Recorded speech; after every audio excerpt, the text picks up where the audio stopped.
You had an amazing day exploring.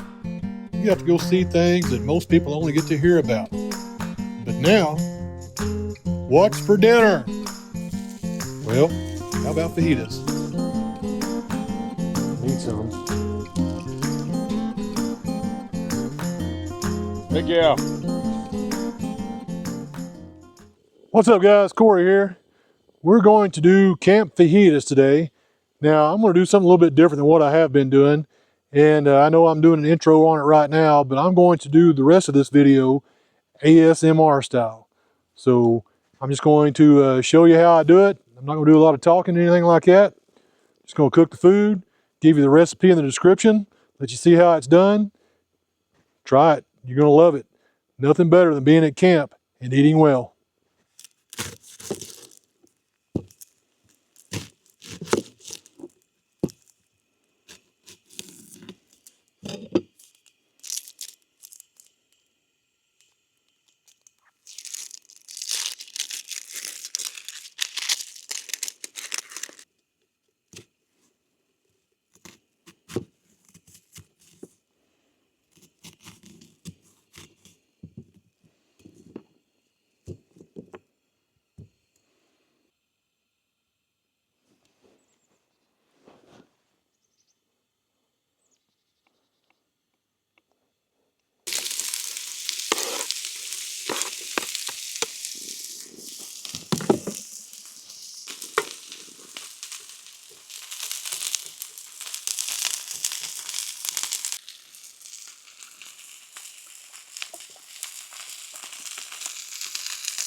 It's about an hour and 10 minutes.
What's that? Yeah.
Heck yeah.